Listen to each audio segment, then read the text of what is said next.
Hello students. तो हम लोग अब नेक्स्ट टॉपिक डिस्कस करेंगे जो कि रहने वाला प्रोकैरियोटिक एंड यूकैरियोटिक सेल। और मैंने जैसे कि आपको बताया था कि ये जो टॉपिक है इस टॉपिक से हर साल क्वेश्चन आते हैं। और आता है कि मतलब क्वेश्चंस क्या आते हैं कि वही जो डिफरेंस होता है कि प्रोकैरियोटिक और यूकैरियोटिक सेल में डिफरेंस होता है जो कि आपको एनसीईआरटी में दिया हुआ है, उसी से रिलेटेड क्वेश्चन आता है। तो हम लोग स्टार्ट करते हैं। तो जैसा टॉपिक मैंने बताया कि प्रो प्रो प्रो प्रो मतलब PUBG pro player, prokaryotic player, हाँ नहीं, प्रोकैरियोटिक सेल, PRO यानी प्रो। प्रो का मतलब क्या होता है? प्रिमिटिव। प्रिमिटिव मतलब पुराना। प्रोकैरियोटिक सेल, प्रो मतलब प्रिमिटिव, प्रिमिटिव मतलब पुराना, मतलब पुराने टाइप का सेल। कैरियन का मतलब, कैरियोटिक का मतलब कैरियन। कैरियन बेसिकली हम लोग किसको बोलते हैं? न्यूक्लियस। कैरियन ये ग्रीक वर्ड है जिसको हम लोग इंग्लिश में क्या बोलते हैं? न्यूक्लियस। तो प्रोकैरियोटिक सेल जैसे कि हम लोग पढ़ रहे हैं, तो प्रो मतलब प्रिमिटिव, कैरियोटिक मतलब कैरियन, कैरियन मतलब न्यूक्लियस, मतलब पुराने तरीके का, बहुत पुराने ज़माने का न्यूक्लियस वाला सेल। सर जी इसका मतलब क्या हुआ? मास्टर जी, मास्टर जी इसका मतलब, तो मास्टर जी आपको इसका मतलब बताएंगे। प्रिमिटिव, प्रिमिटिव यानी कि मान लीजिए प्रोकैरियोटिक सेल का जो बेसिक डेफिनेशन होता है वो क्या होता है कि मान लीजिए जैसे मैं आपको शुरू से एक सेल गोला करके एक सेल बनाता हूँ, उसके इनसाइड एक न्यूक्लियस बनाता हूँ, ये एक न्यूक्लियस, ये क्या हो गया हमारा प्रोकैरियोटिक सेल। प्रोकैरियोटिक सेल का कहने का मतलब ये होता है कि प्रिमिटिव टाइप का सेल। प्रिमिटिव या तो प्रिमिटिव टाइप का सेल बोल सकते हैं या फिर प्रिमिटिव टाइप का न्यूक्लियस। जैसे कि मैंने पिछले वीडियो में डिस्कस किया कि न्यूक्लियस, न्यूक्लियस क्या होता है? न्यूक्लियस वो एरिया होता है सेल का जो कि control house of the cell है। और न्यूक्लियस का जो बाहर का मेम्ब्रेन है जिसको हम लोग न्यूक्लियर मेम्ब्रेन बोलते हैं। लेकिन इसमें क्या होता है प्रोकैरियोटिक सेल में, हमारे पास न्यूक्लियर मेम्ब्रेन गायब होती है। हमारे पास न्यूक्लियर मेम्ब्रेन कहाँ लिखूँ, ऐसे लिख देता हूँ, न्यूक्लियर मेम्ब्रेन एब्सेंट। तो न्यूक्लियर मेम्ब्रेन क्या होती है? एब्सेंट होती है। तो इसी तरीके से तो जो जब उसमें न्यूक्लियर मेम्ब्रेन एब्सेंट होती है तो हम कोई न्यूक्लियस का एरिया डिफाइन नहीं कर पाते। पूरे सेल में कहीं भी जगह एक जगह ये क्या होता है, न्यूक्लियस जो क्या रहता है, फैला रहता है। और जो ये न्यूक्लियस रहता है प्रोकैरियोटिक सेल का, वो कहीं भी बड़ा रहता है और वो एक सर ऐसे करके, और ये हाँ ये सेंट्रली लोकेटेड होता है। लेकिन इसका क्या होता है, ये ऐसे गोल में ऐसे पड़ा रहता है। जैसे न्यूक्लियस में डीएनए तो ऐसे लंबे स्ट्रक्चर में ऐसे ऐसे करके पड़ा होता है, कि इसमें क्या होता है जो इसका जेनेटिक मटेरियल होता है ऐसे करके पड़ा होता है। तो और इसी को उसके अंदर जो प्रोकैरियोटिक सेल के अंदर जो न्यूक्लियस होता है उसके ऊपर न्यूक्लियर मेम्ब्रेन नहीं होता, इसीलिए इसको हम लोग क्या कहते हैं? न्यूक्लियोइड। क्या कहते हैं? न्यूक्लियोइड। जैसे यहाँ पे लिखा हुआ है ना कि अनडिफाइंड, मतलब इसको हम लोग डिफाइन नहीं कर पा रहे हैं। अनडिफाइंड न्यूक्लियर रीजन, मतलब कि जहाँ पे न्यूक्लियस पाया जाता है, मतलब कि उस रीजन को हम लोग डिफाइन नहीं कर पा रहे हैं जो containing only nucleic acid. I think मैंने आपको डीएनए का फुल फॉर्म नहीं बताया। तो जैसे डीएनए को अगर हम लोग फुल फॉर्म देखें तो इसका फुल फॉर्म होता है डीऑक्सी राइबो न्यूक्लिक एसिड। तो इसके अंदर क्या आ रहा है? न्यूक्लिक एसिड आ रहा है। तो डीएनए भी क्या है? एक टाइप का न्यूक्लिक एसिड है। तो मतलब कि जो हमारे न्यूक्लियस होते हैं, न्यूक्लियस के अंदर क्या पाया जाता है? बेसिकली क्या पाया जाता है? बेसिकली न्यूक्लिक एसिड पाया जाता है। तो मैं कहाँ कहाँ पे था? हाँ, न्यूक्लियाइड। तो न्यूक्लियाइड को हम लोग क्या बोल रहे हैं? जो कि अनडिफाइंड न्यूक्लियर रीजन है कंटेनिंग न्यूक्लिक एसिड। मतलब कि न्यूक्लियस के अंदर से न्यूक्लिक एसिड पाया जाता है, लेकिन हम लोग अब जहाँ पे ये न्यूक्लिक एसिड पाया जा रहा है उस रीजन को हम लोग डिफाइन नहीं कर पा रहे हैं कि वो रीजन कहाँ पे है।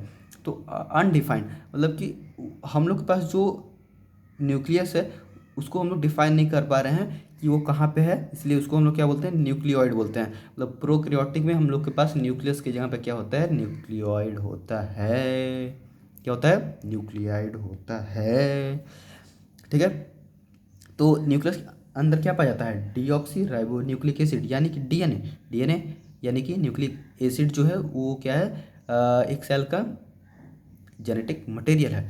ठीक है, तो जो प्रोकैरियोटिक सेल होते हैं हमारे पास, उसमें हम लोग क्या पाते हैं, उसमें हम लोग को क्या मिलता है, उसमें हम लोग को मिलता है न्यूक्लियोइड। उसके अंदर हम लोग न्यूक्लियस नहीं पाते, क्यों, क्योंकि प्रोकैरियोटिक प्रिमिटिव टाइप का सेल होता है जिसमें कि हम लोग न्यूक्लियस को डिफाइन नहीं कर पाते हैं, तो उसके अंदर हम लोग क्या पाते हैं, न्यूक्लियोइड पाते हैं। उसके अंदर जो हम लोग को न्यूक्लिक एसिड मिलता है, क्योंकि वो जो उसके अंदर जो न्यूक्लियस पाया जाता है ना, उसके ऊपर कोई न्यूक्लियर मेम्ब्रेन नहीं होता।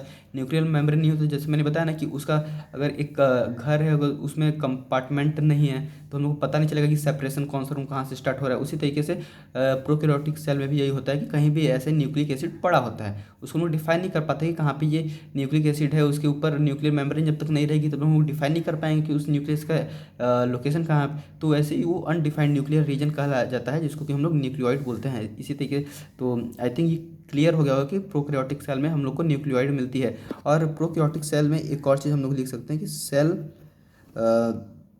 ऑर्गेनेल्स क्या होते हैं, एब्सेंट होते हैं। सेल ऑर्गेनेल्स एब्सेंट, सेल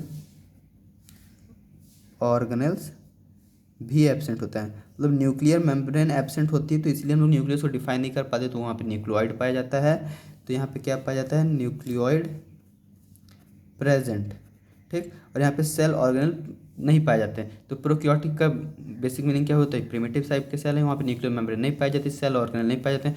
और हम लोग बात करें यूकैरियोटिक सेल की, यूकैरियोटिक सेल, तो यू का मतलब होता है ट्रू, क्या होता है, ट्रू। और कैरियोटिक का मतलब कैरी ऑन, कैरी ऑन मतलब ट्रू न्यूक्लियस।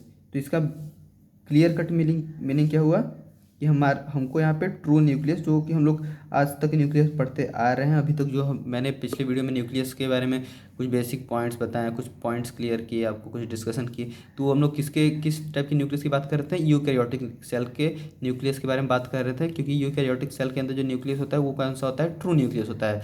इसलिए हम लोग उसको यूकैरियोटिक सेल बोलते हैं, क्योंकि यूकैरियोटिक सेल में हम लोग न्यूक्लियस को डिफाइन कर पाते हैं, क्योंकि उसके ऊपर एक न्यूक्लियर मेम्ब्रेन होती है, जैसे जिसकी वजह से हम लोग न्यूक्लियस का लोकेशन या फिर रीजन डिफाइन कर पाते हैं, बता पाते हैं कि यहाँ पे न्यूक्लियस है। तो ऐसे सेल को क्या बोलते हैं, यूकैरियोटिक सेल। यूकैरियोटिक मतलब एक नए जमाने का सेल।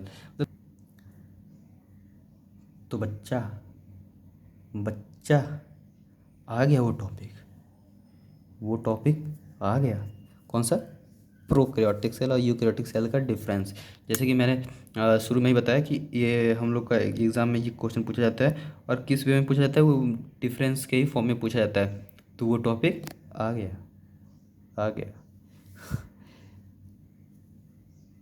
तो पढ़ते हैं साइज। पहले साइज की बात करेंगे, फिर न्यूक्लियर रीजन की बात करेंगे, फिर क्रोमोसोम, मेम्ब्रेन। ये चारों पॉइंट्स एनसीईआरटी में दिए हुए हैं, लेकिन वहाँ पे फिल इन द ब्लैंक्स करके आपको क्वेश्चन में दिया हुआ है। मैं यहाँ पे पूरा क्वेश्चन को अच्छे से डिस्कस कर दूंगा, और मैं बता देता हूँ, ये पूरा याद करके जाइए, रट के घोल के पी लीजिएगा, रट के घोल के पी लीजिएगा और जाके उतार दीजिएगा। ठीक है, ठीक है मास्टर जी, बढ़ते हैं। तो सेल नहीं, size.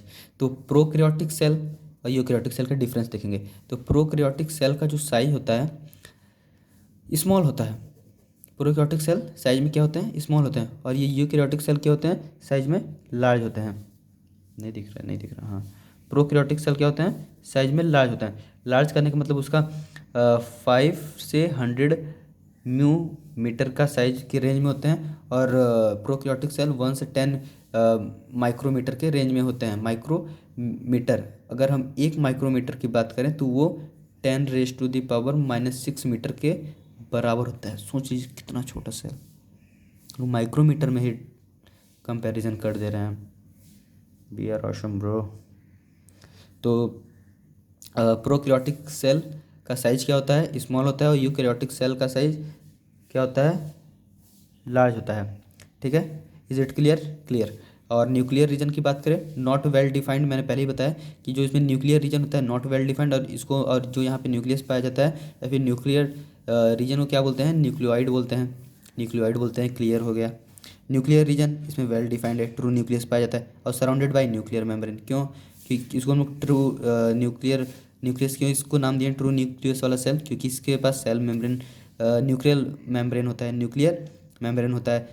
Prokaryotic cell size small, eukaryotic cell size large, और प्रोकैरियोटिक सेल में हम लोग न्यूक्लियस को डिफाइन कर पाते हैं, और यूकैरियोटिक सेल में हम लोग प्रोकैरियोटिक सेल में हम लोग न्यूक्लियर रीजन को डिफाइन नहीं कर पाते हैं, और उसको और उस रीजन को हम लोग क्या बोलते हैं, न्यूक्लियोइड बोलते हैं। और यूकैरियोटिक सेल में हम लोग न्यूक्लियर रीजन को डिफाइन कर पाते हैं क्योंकि वहाँ पे न्यूक्लियर मेम्ब्रेन पाई जाती है। और क्रोमोसोम्स क्या होते हैं, यहाँ पे सिंगली एक क्रोमोसोम्स होता है। जैसे कि मैं यहाँ पे क्रोमोसोम्स बनाऊँ, ये क्या होता है, सिंगल क्रोमोसोम।